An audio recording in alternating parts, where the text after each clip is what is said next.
tax and has been paying tax.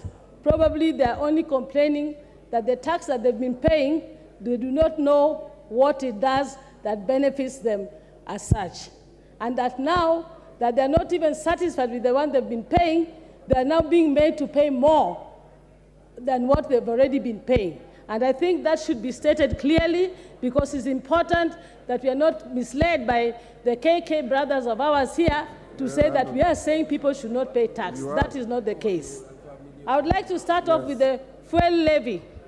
For me, I thought that one of the reasons that the fuel levy was actually reduced from the 16% to the 8% was during the COVID times, when the country was going through a very terrible time and there was a revamp in a slump in our economy. And after that, we are now in a period that we are stating that the economy is now back to normal. I don't think so. I don't know why the Kenya Kwanza team have decided to agree. The government is saying that now we are back to paying 16% from 8%. Yet the economy is worse. People are suffering more. Most businesses are still closed since COVID. What has happened that has informed us to now state that the fuel levy should go from 8 to 16%? I think that was too much of a drastic change. We all know that the fuel levy is going to affect the whole of the economy, especially Kenya being an agricultural economy. With the fuel taxes going higher, it means, therefore, we are going to be paying more for machinery in the farms. We are going to be paying more for transportation of our goods, and this is really going to affect our economy. On top of that, we are saying that the VAT should be put on export goods. If we do that, we are killing the same export that we are expecting Kenya to be a net exporter of our goods. How do we then start putting VAT on those exports? Number two, I would like to talk about the reason why why the women of Kenya started Mama Mboga. The Mama Mboga movement of us, where we are now having women doing table banking, started because women were not feeling confident enough to go to the banks to get money from the banks.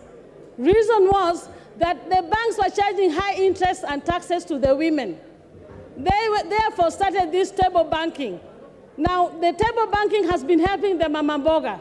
If you now start saying you're going to be charging taxes on the table banking, this is actually immoral and criminal to say that you want to tax Mama Mboga. That is going to really be one of the things that I think is going to make this country to flop. Third and most, I come from Kisumu County, and Kisumu in Western Kenya and the whole of Western Kenya have got through in historical injustice, have never been able to have the industries that some of these other parts of the country enjoy. Most of our economy is actually run by the Jua Kali sector. And when you now say that you're going to put the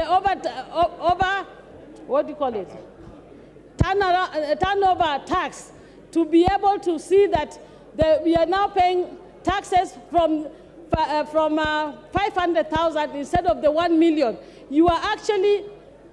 Anyway, I know my time is about up, Bwana Speaker. I want to say something last. Bwana Osoro, you actually said that in Kenya, those who have the majority have their way, as the minority have their say. The majority in Kenya are the Kenyans who are out there.